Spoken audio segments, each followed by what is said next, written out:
recording yet, are you? Yep. I didn't eat dinner last night, Patty, Ooh. because of how full I was from Bishop Biscuit. No, I haven't probably been there. didn't Is need it to good? eat dinner, Oh, but it was I did. spectacular. I heard great things about it. Dude, it's so good. Did you go to the one in Mount Pleasant, or did you go to the one? Okay. Mount Pleasant. The other one's I wasn't sure if there's one by you. There's one in Hanahan, I think. Okay. Which isn't far from you. That's No, it's 50 5 minutes, dude. This is on the way, though.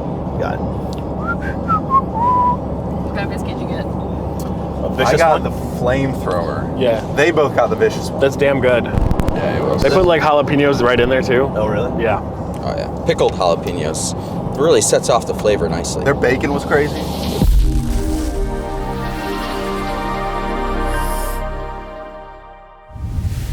What's up, guys? We are on site walking one of our new development construction projects in Rincon, Georgia, which is right outside of Savannah, about 2.5 hours from where I live in Charleston. And I got the whole team in town. So you got Burton, and you got Hank, our contractor and project manager. Matt Carlin's right there, Fedi Bomitri, and Jasmine's one of our property managers here in town. But behind me are lots that we're going to be developing into townhomes, and very similar to the Carlisle Village that we have across the street that are already built and that we already own. We own 83 units over there that are all one-story townhomes, 2-bedroom, 2-bath, about 1,100 square feet, really, really nice, great layouts, vaulted ceilings, all that stuff. We're building that exact same product here because we have a waiting list about a mile and a half down the road for those townhomes. So we're super excited to get this one off the ground. We're gonna build 83 more townhomes here. This is actually the final phase of this development. So I think there's around maybe 300 townhomes in this development, and we're gonna own about almost 30% of those. So we're gonna throw 6 pads right here. We actually just got approved on pouring concrete about 30 minutes ago. So we got people coming out tomorrow to frame up all the concrete pads, and 6 townhomes here, 6 townhomes here. Those are gonna be the first ones that we build, and it's gonna take us probably about 4 months from the time we start pouring concrete to the time we move in tenants and have a certificate of occupancy. And then all this land is ours as well. So you see some property over here, and then it goes all the way down there. Roads are already in, electric's already in, plumbing's already in, you know, to the streets and to the property. So all we have to do is start going vertical. So we're excited. We have, it's been a little bit of a process to get all the approvals in place, get the construction loan in place and all that kind of stuff. But we're hitting all of our targets at the other property, and we think we're gonna be able to hit way better than what our rents are, what we targeted in rents for this property as well. So ton of demand. We got rockstar property management in place, construction's rolling. We're excited.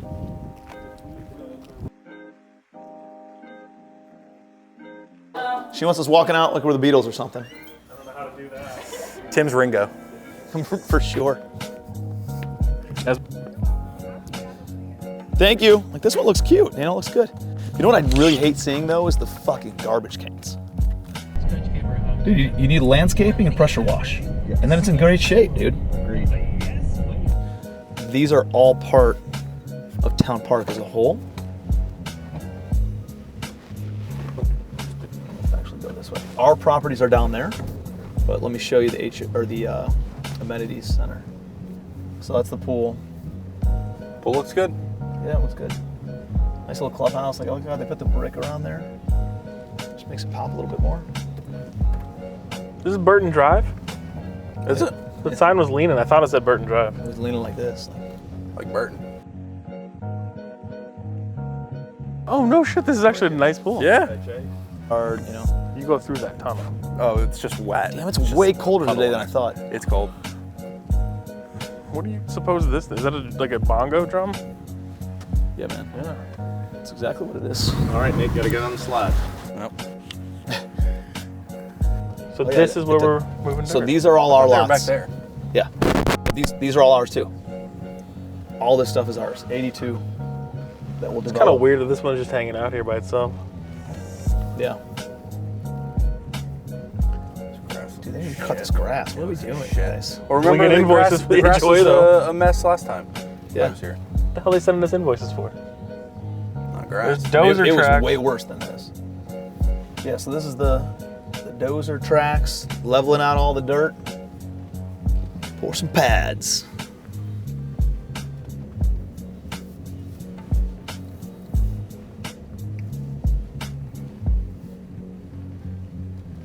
Yeah, remember over here, all this was built up? Yeah. It was all like dumped. Yeah. They dumped like all the dirt from all the other development shit right on top of our land. But it gave us enough dirt to actually level everything out, so it's fine. We ready to rock? Always. All right, so this is the first pad. This is the first pad. This is building 17. Building 17. And so we closed on the construction loan. We're moving dirt around. I know that there was like heaps and mounds of dirt before. Obviously, that actually gave us enough to level everything out though, right? Yeah, so the dirt that we had on site, we were able to bring in and actually do fill to get to the elevation, excuse me, that we needed for the building pad. And we were able to do that on both of the first two buildings that we are starting on. So 17 and 18, and then we just got the approval literally this morning to go ahead and move forward. so Which means what? Pour concrete? So one thing that, yeah, so concrete guy, I was just telling Fatty, the concrete guys, I've already teed him up for tomorrow, to be here tomorrow. Awesome. From last week. I said, you know, go ahead and be To what, ready. frame everything Yeah, out? to form everything up and to get out here and start digging his footings and all that kind of stuff. So, Hell yeah. and so, I mean, there's obviously water out here, but I'm hoping that it'll drop within the next day. But one thing I did want to mention, and I think this is good for people to understand doing development, whenever we went through the loan process, every lender is going to ask if you're doing new development for a geotech report, meaning they want to know what the dirt is going to be like. And I think I remember y'all seeing that report being done.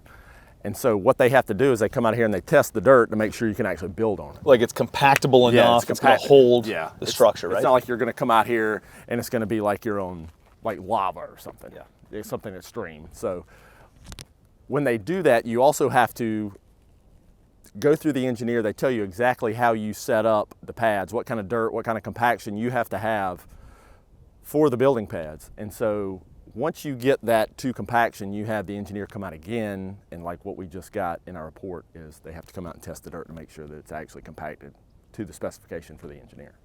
So, And so has that been approved? that was like 30 minutes ago. I got Got an it. email about it. So that's what we kept on going back and forth with, right? Yeah, 'Cause I it was mean, always too muddy over here because it's it been was- raining so much. I mean, they brought their equipment out here and we're getting like the freaking equipment stuck in here. So they had to like dig out 12 inches of freaking dirt on the whole thing.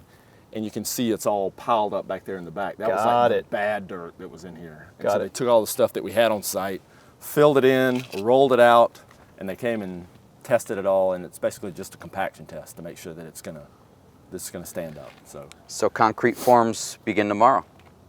They should begin tomorrow. Excellent. Because there's no rain. I mean, there's no rain Amazing. in sight. So Do they have to prove one pad at a time, or can they just do the whole area and say, hey, roll, you guys are good to go? Or do they do one at a time? So my plan is obviously get these two done, and then I've told the site guy, hey, I want to make sure that we consecutively just get like 15, 14, 13, just in order, just keep going down. So the concrete guy, once he pours this one, he just never stops. He's just going to continually Yeah. move. So right now we only have approval for these two, This one right here and this one right here, yes. these three. How many units on each one of these pads? This is 6, 6 units here, and this is 6, 6 units here. yes. So we can get rolling on 12 units.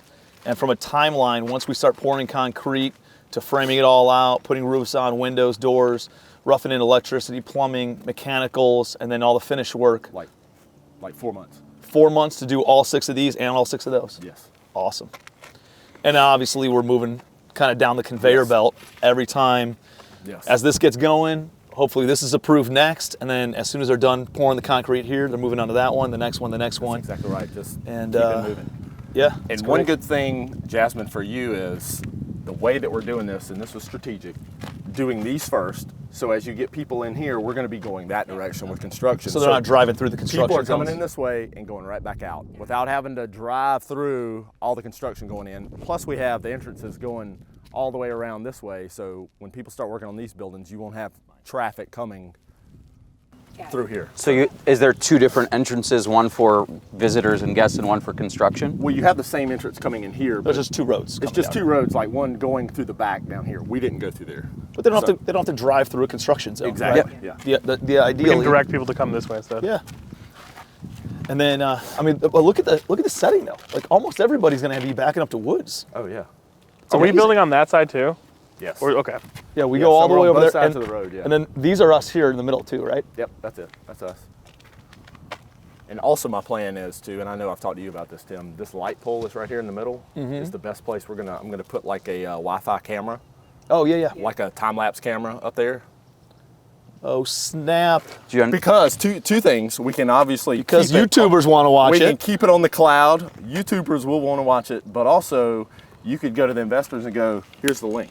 Yep. See what we're doing. Yep. We'll be doing Absolutely. that, So did you end up buying that, renting I it? have not done that yet. Okay. Because one thing I have noticed that the Wi-Fi down here in this hole is not that good. So I have been looking for the whatever camera has the best like Signal. draw signal. So Antenna. which hopefully it being on top of a light pole, it will Help.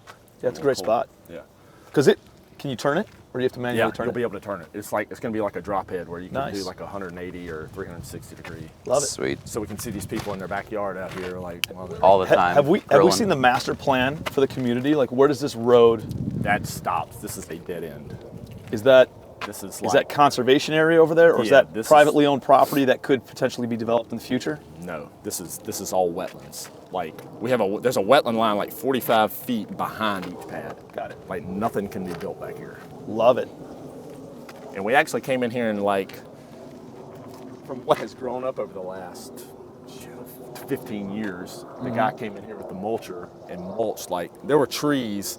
You can probably still see half of a little stump Yeah. of a tree sticking up. I mean, dude, he probably cut 25 feet back and then pushed dirt back that much further. But your property line goes Kinda back deep. like, It's into yeah, it goes a good ways back. So I told him, I said, dude, we don't need any trees anywhere around these backyards. I don't want any freaking trees, limbs. I don't want anything Liabilities. falling on anybody. Yeah, we don't need that. So I said, cut everything back like as far as you can reach with that equipment. And so they did that all the way around the whole place. All right, and then as far as the ADA compliance stuff, you're 100% cool, comfortable, confident in what we have to do there? Yes. Well, and one thing, we laid these out with the engineer, and you're probably going to look at this and say, Hank, you're freaking crazy with this. You see the stub that's down in the dirt next to that stake right there? That is like the bottom, that's the bottom of the finished floor elevation. Meaning like the 4-inch concrete slab is going to be right on top of that. And like you look at the curb and you're like, oh crap, that looks way lower than the curb is. But it's within like 2% height of the curb. This is going to be the first ADA unit. Got Like it. the handicap unit is going to be on this side. The other handicap unit is going to be right here. But This- all of them need And all of them wide need enough access, doors, Yes, entry 36-inch doors on the front. Got it. And I've gone back and forth so many times with the engineer. Like I actually questioned him about this because I'm sitting out here looking, I'm like, dude, that's way too low. And he told me, he's like, no, they came and checked it. He's like, it's right. And I'm like, Okay. so, we've gone back and forth about it, but. Well, obviously this stuff needs to be graded right yeah, here and also. they got to grade this, and the town kind of told me, they were like, just kind of leave this green grass here so you don't have to put silt fence up. Yeah. So it keeps that sediment from coming back into the road, and when you go to do. Yeah, they never required us to put a silt fence up, No, huh? they didn't. He told me he would waive that, and I guess it was because I went in there and played nice and smiled and said man. yes, sir. Bring some cookies. And did Edible what you said you arrangements. were going to do as opposed to spending 2 years bullshitting them. Yeah, exactly. Cool, man. Hell yeah. And guess what? We're standing on Legacy Court. This is Legacy Court. We also This found will be renamed the Legacy there was Court. like Burton Drive over there too. We're like, no, can't have that. Hey, I want my name on something. So we're super pumped about this project. We got a lot of big ambitions in play for not only this project but the other one, and a couple other things that we have going on in the area. So I like that it's close to where I live. It's kind of in my own backyard, and we're very comfortable and confident in the area. So it's not easy to build a legacy, right? But it starts from the ground up, and this is going to be the type of property that we can hold for the next 20, 30, 40 years to really build that legacy wealth that we're always talking about. So I love that it's new construction. I love that it's very predictable in what the maintenance schedule is going to be. These are townhomes, so all the utilities are on the tenants, so we don't have any utilities on ownership. We have the HOA taking care of all the grass and all the yards, so it's still owned and managed like a multifamily property, but they're all single parcels. They're all separately parceled, so we can sell them off individually in the future if we want, if values are stronger for owner occupants to buy versus selling it as an investment property to an investor who's buying based on a return on investment. So there's a lot of different options. I love what we're doing here, and we're looking to do a little bit more of it in the area. All right, well, I appreciate you guys. We'll keep you updated with what's going on with the project over the next 3, 6, 9 months. We hope to have the entire thing built out by the end of this year. So stay tuned, stay linked in, make sure you hit the subscribe button, make sure you keep us posted, and give me some comments if any other content and stuff that you guys want to see. I'd be happy to share it, give you some additional insights on what we got going on and how we go through this entire process, because I know it's a learning curve for a lot of people who want to get in development. So appreciate you, love you, be your best.